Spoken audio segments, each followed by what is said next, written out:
Hi everyone, this is National Master Dennis Monokroussos, and today we continue our countdown of the 20 best games from the 2007 US Chess League season. So today we're down to number 17. This is played between Jay Bonin and Mackenzie Molnar. Bonin had white and Molnar was black. Bonin played for the New York team and Molnar for New Jersey. Now this is our second Bonin game, I believe, in the countdown. And again, it's a Bonin win. This game is, I would say, a much cleaner game, certainly from his point of view, than the first, and a bit less dramatic, but certainly a very interesting game. And as I said, overall, a better played game too. So I hope you enjoy it, and let's go ahead and start. Actually, before we start, I'll throw in my usual plug here for people to check out my blog, chessmind.powerblogs.com. chessmind.powerblogs.com. So I hope you'll enjoy that. Okay, so mini ad over, to the game we go. Alright, so Bonin plays d4, knight f6, knight f3, c5, d5, and now b5 is what was played by Molnar. And if you ask me what the name of this opening is, I have to tell you I have no idea. And I tried to find out what this is called without any success. Now, if you have ChessBase, it'll tell you that this is a Schmid-Benoni, after the German Grandmaster Lothar Schmid, who's still alive, by the way, and has, here's a little trivia question, he has the world's largest collection of chess books and chess materials. At any rate, that appellation is inaccurate, so it goes under the same ECO code, it's A43, but the Schmid-Benoni is this, so g6, knight c3, so there's no c4 for white, bishop g7, e4, and now black castles or plays d6, let's say, and now white plays either bishop to b5 check or bishop to e2. So anyway, this is the Schmid-Benoni. What b5 is, I have no idea. It can still transpose into other things, but it's whatever it is at this point is unknown. And it continues in this unknown pattern. All right, well, at any rate, what do we do here? How do we make sense of this thing? What's the point of b5? Well, one thing that b5 does is it at least discourages white from playing c4. My mouse is a little finicky here at the moment, so I hope that won't cause any problems. Anyway, so c4, of course, can be met by just b takes c4, if black wants to play in that way. Or you could just ignore it, and it turns into a regular Benko gambit. So anyway, c4 would transpose to that. But anyway, b5 at least is in part intended to discourage that. Also, black would like to play bishop to b7 and start laying siege to this pawn on d5, which is going to be a little bit difficult for white to defend. Alright, so what should white do? So, as we said, c4 would transpose into a kind of Benko gambit. Well, not just a kind, I mean it would be a Benko gambit with knight f3. Also, you might think a move like a4 makes sense, trying to kick this pawn away and exploiting the fact that black can't play a6 on account of the pin on the a file. However, after b4, black is actually pretty good. So white gets the c4 square, but by itself there's really not that much he can do with it. And also black will fianchetto this bishop. Well, he'll fianchetto both bishops, and they'll both end up being quite strong. So this isn't really the greatest solution in the world for white either. Also, after a4, black could even play bishop to b7, and this looks pretty good too. So this is a more dynamic approach. Again, really just going after this d pawn. So white can take on b5, black can take on d5, and we'll have this kind of strategic race between white's attempt to really grab a lot of space on the queen side versus black's attempts to create a large pawn center. Okay, well, Bonin played neither move. He played bishop to g5. All right, now here too, black has a number of options, and he has to decide also what he wants to do about this kind of positional threat to play bishop takes f6 and then e4. So there white would get this nice center. He would threaten the b5 pawn. He would secure his d5 pawn and mess up black's structure a little bit. On the other hand, black gets the bishop pair in a reasonable position too. So he can play, for example, just d6 and ignore this threat. So if white takes, which is the main move, black plays e takes f6, e4, probably a6, have to take a little timeout move here, And this position is just very, very interesting. And here black can either play b takes a4, which is kind of a funny looking move, but scored well, or the natural b4. And okay, this is just a very interesting and complicated position. So both sides have their trumps, and the better player will win, kind of thing. But definitely, it's not a simple position. Okay, back to bishop to g5. Another approach is to play queen to b6. So that way, on bishop takes f6, black can recapture with a piece, not a pawn, and keep his pawn structure intact. And also, the queen will be very well placed there, hitting b2. So that's another idea. So bishop f6, queen f6, c3, d6, e4, a6, and black is in fine shape and has scored very well from this position. All right, neither of these moves were played by Molnar. He played instead knight to e4. And now it's kind of like a Tory attack or a Trumpovsky, where this b5 and, well, white's knight f3 is a little bit unusual for a Trumpovsky, and b5 is a little bit unusual for black in either of those lines, but it at least has that kind of resemblance. But still, it's neither of them. Anyway, white could play either bishop to h4 here, or bishop to f4, and probably these are better than what Bonin played. So Bonin played queen to d3. Now, this is a logical move. I mean, white is trying to keep an initiative going. I mean, he's ahead in development. And after knight takes g5, knight takes g5, not only does he have two pieces out to none for black, he's also threatening the pawn on b5. But more to the point, he's got some neat little tactical possibilities involving this long diagonal and the pawn on f7. And as you can see, there's an intersection point there. So queen to f3 could prove really quite an annoying move for black to deal with. So here black has a couple of main moves. Get rid of this as my mouse continues to be rather temperamental. Okay, so one move here, which did not occur in the game, is e6. All right, so e6 hits the knight on g5, so it looks pretty logical, but it's also giving white a chance to take on e6 in some cases, which will clear this long diagonal. So we've got a couple of moves here. So the sane move is to play h4. So we just defend the knight, and now the threat is to play d takes e6 and queen f3. All right, so from here, black plays c4, hitting the queen, saving this pawn on b5 too. Don't forget about that. Queen f3, queen f6. So that way, he's stopping the threat to f7, proposing a trade of queens, and there's also the possibility of queen takes b2, which doesn't only hit the rook on a1, but it will threaten queen to c1 mate. So white should play knight to c3, and now in this very unclear and dynamic position, the two primary moves are bishop to b7, blocking the diagonal, and bishop to b4, counterattacking on c3. Okay, so as I said, this is the saner line of the two, so that's already pretty sharp. But even crazier than h4 is knight takes f7, and now this becomes really, really fun.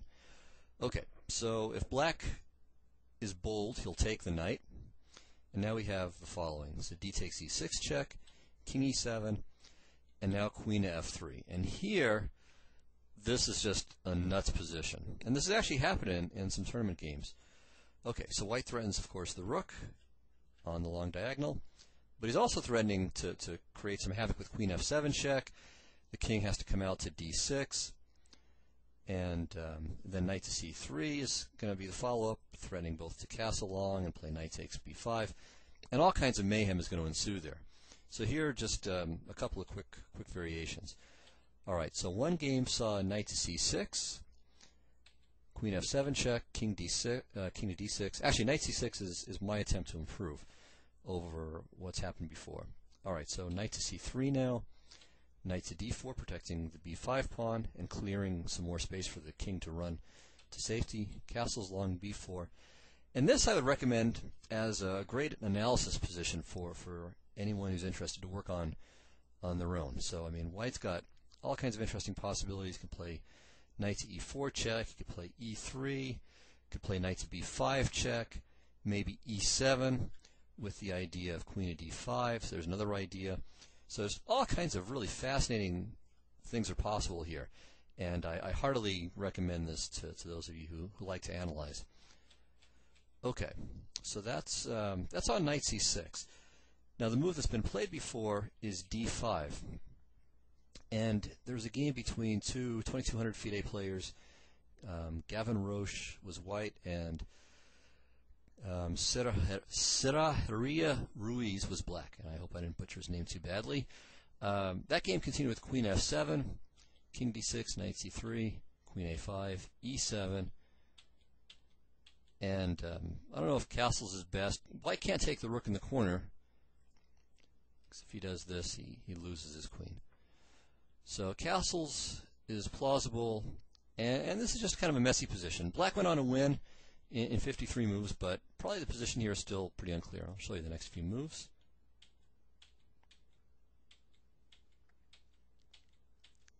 Okay, and so we get to this position. White's got 3 pawns for the piece. Probably should be okay here, but you know, it's a position where you could still lose, certainly. All right, but instead of queen to f7, I think knight to c3 is a significant improvement.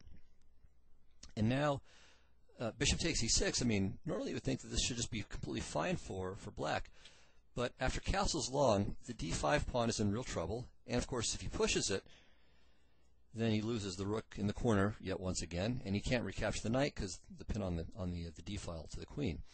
So black's best is probably something like king to e8, takes, knight to d7. But even after bishop to d3, I think white's clearly better. He only has 2 pawns for the piece, but you know, black's king is just in a world of trouble here. There's no way he's going to castle. There are all kinds of light square weaknesses. White's threatening things like bishop to f5, just piling up on this poor, miserable knight. The rook can come to d1, and this just isn't an easy position at all for black to play. I mean, he's just really tied down. So this is definitely a very good way for white to proceed, which means that again, after white plays queen f3, black should really play knight to c6. Anyway, lots of fun here. And I would say this is a good reason for black to play moves other than e6 in this position. And that's in fact what happened. So Molnar played g6, not allowing white all these shots on the long diagonal.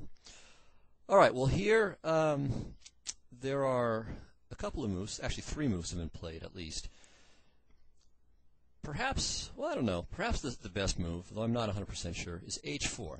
And this is played in a game between Hebden, who's a British Grandmaster, and Gormley, who actually now is a British Grandmaster too, but maybe at the time was an IM. Anyway, I'll just give the next few moves of this game. So h4, bishop g7, c3. Black was threatening to take the pawn on b2. And now black has had enough of this advanced knight. So h6, knight f3, c4, saving the b pawn. And here we have a really kind of distinct position. And I would just say it's about equal. So black's bishops are very good, but white has a nice pawn center, though black will probably kick away at it with e6 at some point. And as I said, it's just a very complicated position. White's knight on d4 is very nice, and who knows? So this may be, at least, you know, it's a rare line, but maybe this is the most important theoretical position in the line, at least that I'm aware of so far. So everything else, it seems to me that it resolves fairly straightforwardly as an advantage for either white or black. So this is at least pretty complicated. Okay, so this, as I said, is with 7h4. Now, the move that was played in the highest rated game in this opening saw the move e4. And this was played by Vitaly Golod, who's a near 2600 Grandmaster, against Topalov in Bogoyno in 1999. And again, hope I didn't butcher that place name. So e4 looks very, very logical, but it's probably a mistake, and that's how Golod evaluated the position, and I think he's right about this. So bishop to g7 was Topalov's rejoinder, c3, again protecting the b pawn, castles, bishop e2, e6. Now this is a nice idea that we'll see later on in the analysis, that black doesn't have to spend time on a move like d6 first. Well, first of all, he's simply threatening to take the knight, which is the immediate threat. But we'll see this as a general point, that d6 is a move that black can dispense with. So knight f3, Topalov exchanged. Now queen to b6 with the point we saw in an earlier variation, that queen takes a8 is met by bishop to b7, winning the queen for insufficient material compensation. So white played knight b to d2, and Topalov played bishop to b7. And here black is clearly better. He's got the bishop pair, he's got more space on the queen side. His d-pawn is the only theoretical weakness he's got, since it's backward, but it's first of all, it's hard to attack, and secondly, it's pretty easy to dissolve it with d5 if black so desires. So the game continued. Just get a couple more moves. Queen to b3, c4, d6, and black had absolutely no trouble here and went on to win in 36 moves. Pretty straightforwardly too. So e4, heading back here, is no real solution. So h4 is probably best. e4 is a natural-looking move, but it probably isn't very good. And so then there's a move played by Bonin, and in fact he's played this a couple of times and is the only person to play this move. Queen takes b5. But it's completely natural. I mean, why not play this? Take the pawn. You're threatening the c5 pawn as well. You're ahead in development, so how bad can this be? And you're also stopping bishop to b7 too, at least for the moment. Well, it's I don't think it's a bad move, but I don't think it's as good as h4. All right. Anyway, black played bishop to g7, and that certainly indirectly protects the pawn in c5 because bishop takes b2 is completely unfavorable for white. Now, Bonin has played this at least a couple of times, twice at least in the databases, once in this game and one previous time against Brian Smith. In the game with Brian Smith, which was played in Stillwater, Oklahoma in 2007, before this game, he played the move knight to c3. And this is probably okay, but it's very, very risky. Okay, black played knight to a6, which protects the c5 pawn and threatens rook to b8. Now, in the earlier game, well, in the game with Smith, Bonin played e3. And this is just a losing move already. Rook to b8, queen a4, rook takes b2, and his position is already catastrophically bad. And the problem is that he just has no real answer to the tactical problems he's got in this diagonal. So this knight on c3 is hanging, and it's very tough for white to defend it. If he plays knight g to e4, black can probably just play f5. And, so much for that great defensive idea. In the game he played queen a3. Smith just took on c2, saves his rook, and builds up again some more on the knight on c3. Knight g to e4. Knight to b4, so another nasty little shot. Threatening rook takes c3 and knight to c2 check, winning the queen. Also threatening perhaps just to play knight takes d5, and then bishop takes rook. So Bonin played rook to c1, and now f5, and that was the end of a piece. And Bonin tried to resist for a few more moves, but lost in 26. It's just an utter rout. So instead of knight to c3, white could have improved. He didn't have to play e3. He could have castled. And he doesn't lose here, but after rook to b8, let's say queen to b6, and now d6, black has really good compensation for the pawn. I mean, he's got two bishops. The bishop on g7 is just bearing down on the long diagonal, and he's got the open b file. Then I can come to b4 in some cases, or maybe he plays c4. Anyway, it's very easy to see how black can make constructive moves. A lot more difficult to see how white does anything more than just kind of fight black off a move at a time here. So Bonin made a definite improvement for the game with Moeller that we're going to look at here now. So instead of knight to c3, he played knight to d2. And this is a novelty. All right, well, again, black played knight to a6, protecting the c5 pawn and preparing rook to b8. And now this time, Bonin has c3. So this is a much more elegant way of defending the pawn on b2 and the long diagonal in general. All right, so black gets his pawn back, rook to b8, and then rook takes b2. But now we see another point of knight to d2 instead of knight c3, namely the move knight to c4. So as knight finds its way to a good position, the long diagonal has been neutralized, and after rook to b8, e4, it looks like white's actually in pretty good shape here. Now, I think, though, that even though Bonen's 8th move, knight to d2, was a genuine improvement, it still seems to me that black actually is at least equal here. So I think that really the solution for white is perhaps not to go into this whole variation with queen to d3. Okay, well, here black played d6, which is a very natural move, and it's certainly not a bad move. But as I mentioned in the when we were looking at the Golod-Topalov game, I think black can just forsake that, or forego it, I should say, and simply castle.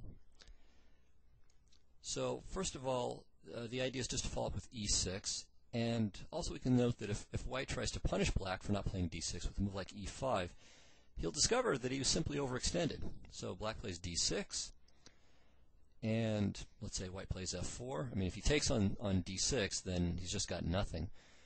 But now black plays knight to c7, and bishop to b7, and white's going to have a dickens of a time trying to keep this d5 pawn secure. I mean, this guy is just going to leave the board. I mean, he could play something like knight to e3, but then he's just losing this pawn. So this position is probably already lost for white. So very bad position. So you shouldn't play e5, but even without that, his position isn't so great either. Anyway, the point is about not playing d6 is that black can simply play e6 anyway. And if white ever plays d6, well, that's no problem at all, because after bishop to b7, all white has done is managed to extend black's diagonal further.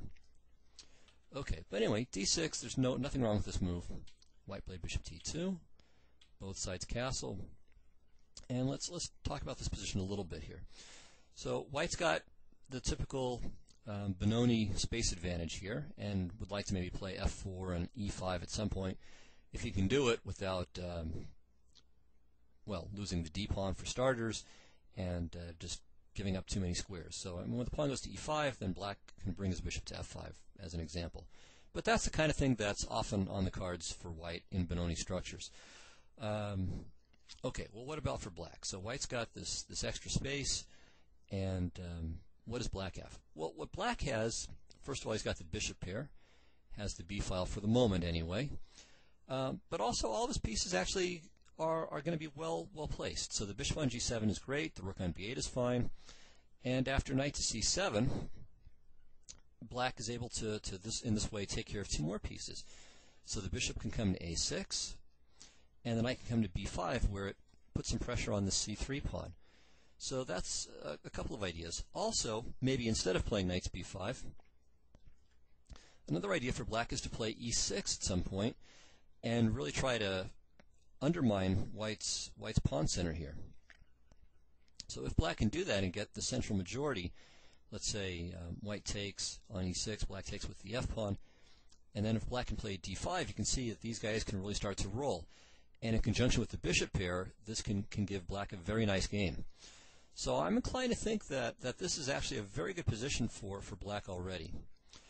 All right, well here white's got a couple of options. So there's the move in the game, which is rook a to b1, but knight to a5 is also interesting, and this is a move that sometimes shows up in Benoni's. All right, the idea naturally is to just plant this knight on c6 and to cause black some further anguish in his development. Also, by playing knight to a5, at some point it clears the path for this pawn to come to c4. Of course, not right away, because the bishop on g7 would hit the rook on a1. But by playing c4, then it shores up this pawn on d5, and then white can play for f4 and e5 if he wants to, without having to worry about losing his whole center. Okay, well here black has two choices. There's bishop to d7, which is simple and good. The knight really has nothing to do on a5 if it's not going to be able to safely land on c6. So this would be perfectly good.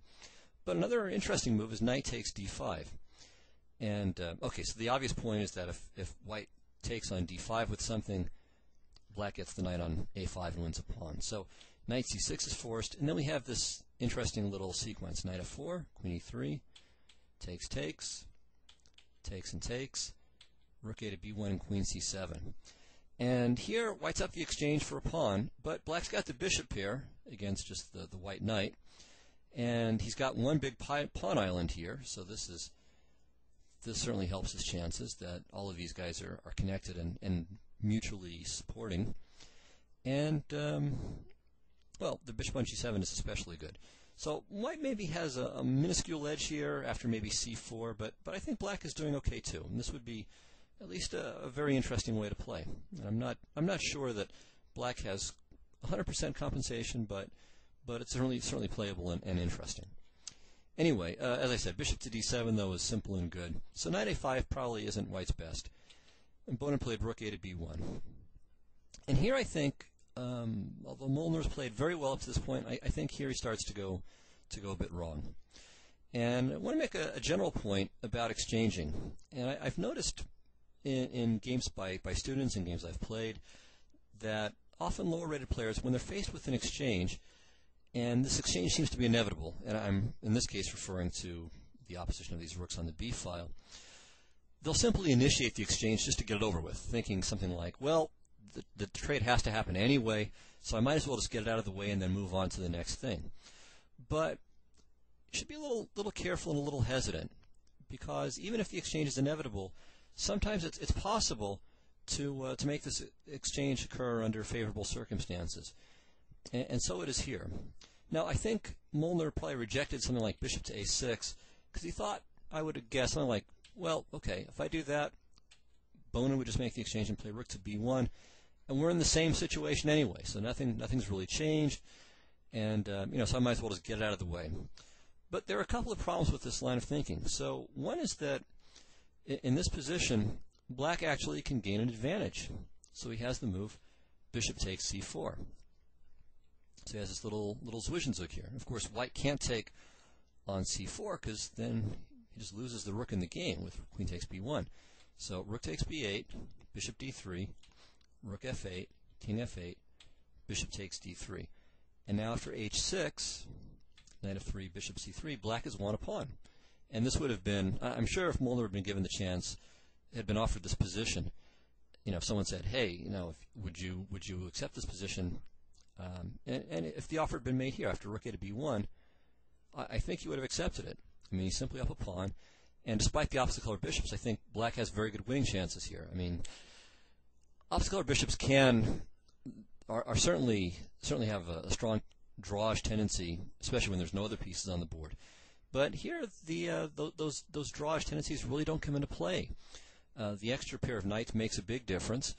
And the pawn structure is such that black has many things that he can do before any kind of light square blockade is going to arise for white. So anyway, the point is that this would have been really good for black, and would have shown that white can't maintain or can't just win the b file for himself. All right, so after queen takes b8, we just saw rook to b1, and that doesn't really work for white. The better move is queen to c2. But even here, after either queen to a8, with the idea of playing rook to b8, if white plays rook to b1, and also just to try to undermine white's center on the long diagonal with moves like e6 and or f5, black is fine here. And after queen to d8, maybe he's even better. The threat is to play e6, discovering an attack on the knight, and again, taking aim at white's center here. So, for example, f4, e6, de, fe, rook f3, and now d5. So this is something that we mentioned earlier. Black's pawns are starting to roll. His bishops are kind of strafing the board here. I mean, they're both just excellent. And the f-file is another asset for black, too. White is in serious trouble here. Okay, so going back to the position after bishop to a6, we just saw that rook takes b8 really isn't very successful. But rook to b3 isn't that great either. So now black can make the exchange and again play e6 with the double attack on the knight and on white's center. So knight f3, ed, rook e8, and again black is just clearly better. White has to worry about the c3 pawn, he has to worry about the d5 pawn. This rook is beautifully active here. Black may follow up with moves like queen to a8, or maybe queen to b8, or queen to f6. And you can see, I mean, white's position is a target-rich environment. Well, one other idea, too, maybe knight to b5 to gang up on the c3 pawn. So you can see, I mean, black's bishop pair and just his development in general is really working outstandingly. So I think bishop to a6 here would have given black an advantage. So unfortunately, Molnar played rook takes b1, and e6. So we saw this idea already. It's very logical. He's taking aim at the center and hitting the knight. But the problem is that white's rook is really going to take advantage of this b file in a big way. Okay, so queen of g3 is what happened. All right, so queen of g3 protects the knight on g5, and it also starts to take aim at this pawn on d6 too. Now the position is still equal, but only if Molnar plays correctly. So if he plays the move bishop to a6, so again, oops, okay, again my mouse is misbehaving. Bishop to a6. Here, black is still okay. So by doing this, he's first of all keeping white's rook off of the b8 square. He's also protecting his d pawn because of the pin on the bishop on e2. And I think the position is roughly equal here. And don't forget, black also has his own threats to the pawn on d5. After d takes e6, and we have this exchange here, and now queen to e3, protecting the bishop on e2. I think the position is roughly equal. One possible continuation is this: queen to d7, e5, takes, and d5. And both sides have their strengths and weaknesses, and both bishops are going to function pretty well, but not enough to be decisively better one way or another. All right, so anyway, this would have been, I think, a pretty logical way for the game to have continued. Molnar would have missed a chance, but still would be in good shape here. Unfortunately, he didn't play bishop to a6, but played h6. And, okay, I mean, he wants to kick this knight from its outpost, but there's a serious tactical problem. And now we'll see how much black would have liked to have played bishop to a6 earlier. So here, Bonin gets to shine. And all of a sudden, from this very interesting, strategically intricate and dynamic game, all of a sudden it just becomes pure tactics, and all the play is on white's side. All right, so figure out what it is that white should do. I've probably already hinted too much, but see if you can work it out. I mean, so not just finding the first move, but trying to calculate a few moves ahead. So stop the lecture if you want, and come back when you think you've got it worked out. Okay, so here's what happened. Knight takes f7. Now, this really just wrecks black's position. I mean, it's amazing that he went from such a stable, fundamentally sound game to really just being lost in a single move, or almost lost. It's not quite decisive, but it's very hard to defend, and he wasn't able to do it. Okay, so here, king takes f7 doesn't really make much sense because knight takes d6 is still going to happen, and it'll come in a way that gives black fewer choices rather than more. So rook takes f7 is the better move. And now knight takes d6. And if we assess this, I mean, we'll see that white has just all kinds of things going for him. So he's got 2 pawns for the piece, so it's already not that big of a sacrifice. He's hitting the rook. He's hitting the g-pawn. He's threatening rook to b8. There's that b file. And we'll see he's got some other ideas too. For example, knight takes c8, followed by d6 and e5. So that too is another idea that black has to really be afraid of. I mean, we'll see some variations where that's just leads to a miserable position for black. All right, so anyway, the threat is rook to b8, and black has to be able to do something about it. And he really has 2 choices. So he can either play rook to f8, which is what happens in the game, so that way he can meet rook to b8 with queen to d7, and that's what happens. But the other way for him to play is to play rook to d7, so that way rook to b8 is met, of course, by rook takes d6. Now, on this, we'll see that idea that I mentioned with the pawn wedge. And after e5, I mean, this is pretty horrible for black. Let's look at all the threats that there are. So there's bishop to b5, and if the rook moves, then d7. There's simply queen takes g6, and that might be followed up with moves like bishop to d3 or bishop to g4, going for a kill shot on e6. What else? Well, bishop to c4 and queen to g4, kind of similar.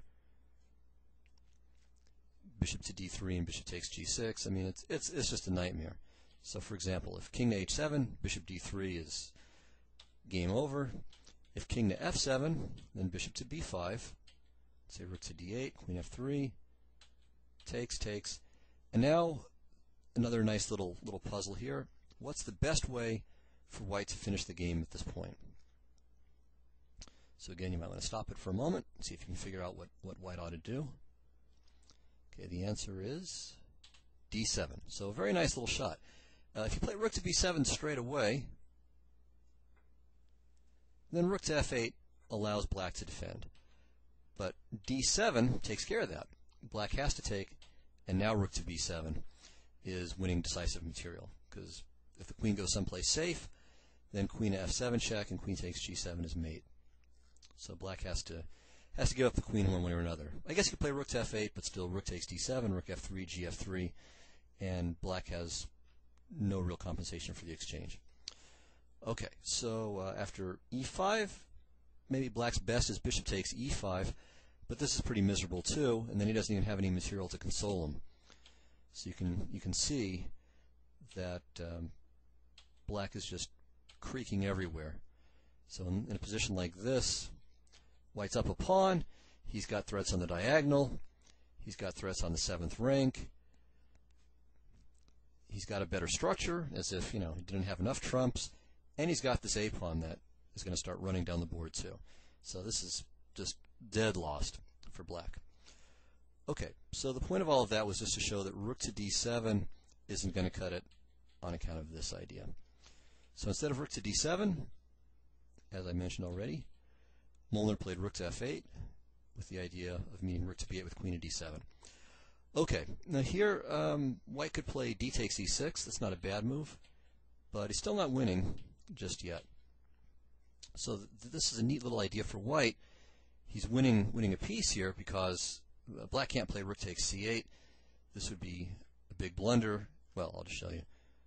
Because if queen takes c7, and of course black can't take with the rook because he's in check, so knight takes, rook takes wins. So after knight takes c8, he's got to just accept the loss of the piece. But after king to h7, white's only clearly better here because even though he's 2 pawns up, he's got this this really annoying pin, and it's not so easy to break it either. So white's, I don't know, probably in the long run white's winning, but it's a little bit awkward. So Bonin, I'm sure, saw a variation like that and decided to play knight takes c8 instead. And this is a good move. Okay, now here black has really just one move to stay alive, I think. So he should play e takes d5. Again, trying to exploit this pin. Now, white's best maybe h3 after d takes e4. So again, notice black can't play rook takes c8 because of bishop to g4. Alright, so that's just winning with this deadly skewer. But after d takes e4, it's really not so bad. So rook to b7, queen takes c8, rook c7, queen d8. White's much better, but material is even, and you have opposite color bishops. Now, actually, that's going to favor white more than it's going to favor black at the moment, but still, with the open f-file and possibility of maybe a move like queen f6, I mean, black is at least reasonably solid here, reasonably stable. So expect white to win in the long run, but accidents could still happen in a position like this. Okay, but instead of e takes d5, Molnar played the obvious and, not horrible, rook takes c8. Now here, white missed a little bit of an opportunity. So the best would have been to use that pawn wedge that we've already seen with rook takes, d6, and then e5. And here I think white is just completely winning. So again, threats to take here.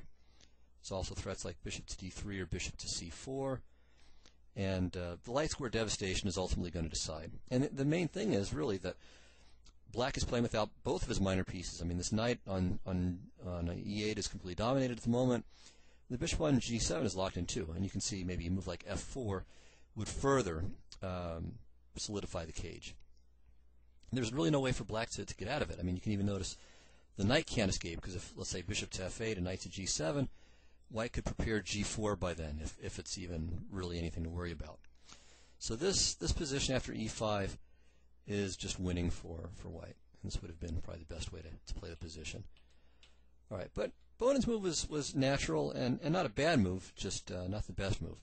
So he played rook to b7, and this threatens all kinds of mayhem too. So he's threatening moves like bishop to c4, bishop to g4, that's especially dangerous, queen takes g6, and of course also d6, taking advantage of the pin here. But in spite of all of these many threats, black still has a defense here. Queen to a4. So you give up the knight, but now after queen takes e4, he's actually coordinated pretty well. So he's threatening the bishop, and the bishop has to be a little careful because of back rank issues too. So bishop to f1 is probably the simplest way to play. Queen b8, and we get to this position. And white is clearly better. I mean, he's up a pawn, and it's a good pawn too. I mean, this pawn, if black doesn't find something very active and dangerous for white, something to really distract white from this plan of simply pushing it, then it's going to be a very easy win for Bonen. But in this position, I think black can still resist. So let's say king to g8 to unpin his bishop. And now if a4, bishop takes c3. So let's say c4. Well, now queen to d2 can prove quite annoying. Queen takes c5, bishop d4. And all of a sudden, the pressure against this pawn on f2 makes it quite an interesting game. So white's best is probably something like this, bring his queen back to f3. But now queen takes a2, and white win is far from guaranteed here. Now maybe white could have found something better somewhere along those lines, but this is the kind of thing that black can do, and this shows the power of opposite color bishops. Not as a drawing weapon, though here maybe in a kind of ironic way it's a drawing weapon, but as an attacking force. I mean, the problem for white is that his bishop on f1 really is contributing nothing to stabilizing his position. So it protects the c4 pawn, but it doesn't do anything to help to diminish black's counterplay on the dark squares. So anyway, queen to a4 I think would have been quite interesting. So this ending is far from clear. In the game, Molnar played e takes d5, and this just loses right away. Bishop g4, and now the game is simply over. Queen a4, h3 takes care of the back rank problems. Of course not bishop takes c8, which deserves, well, all you can give it is 2 question marks, but it deserves many more than that. Queen d1 mate. Okay, so simply h3, and the point is that the rook can move, but if the rook moves, if this rook on c8 moves, then rook takes c7 anyway, and white just has a devastating attack. Or actually, not even rook c7, but queen c7. Much more intelligent with a quick mate coming. All right, so here black tried a last gasp trick here. Queen takes e4, bishop c8, d4, takes and takes. All right, so black has got, I mean, he's only down the exchange, and he's hoping that this d4 pawn will cause some trouble. Just keeps going down the board if it's allowed. Also, it looks as if white can't take on c7, because queen takes c7. Then there's queen to e1 check, king h2, bishop to e5. So that would be a big oops for white. And rook takes c7 doesn't look any good either, because of, again, queen to e1 check, king h2, and bishop to e5. Okay, so what should white play in this position? So see if you can figure it out. Again, this is the last little quiz we'll do here for the game. So take a moment, stop the recording, try to work it out. Okay, so I'm going to assume you've all figured out what white can do here and whether or not he can capture the knight on c7. And the answer is that he can indeed do so. So rook takes c7, queen check, king h2, bishop to e5, and now the key move, and it's the last move of the game, bishop to e6. And here Molnar resigned. So the point is that wherever the king goes, white is going to have a safe check with the rook, and then after f4, black is simply down a rook with no compensation whatsoever. So after bishop to e6, Molnar resigned, and Bonin managed to win. So a nice combination by Bonin, very alert, and that's I think another good little lesson for us, because often, a game will take a certain course where all of these strategic factors are preeminent, and so we're thinking about all these pawn breaks or various development schemes, and when a tactical opportunity comes available, we just don't suspect that there could be something there in the first place, and we don't look, and so we don't find it. So that, I think, is another helpful lesson in this game, that although there were these various interesting things going on in terms of development and pawn structure, when Molnar slipped there for a moment and allowed a tactical opportunity for Bonin to take advantage of, he certainly did. So he was completely awake.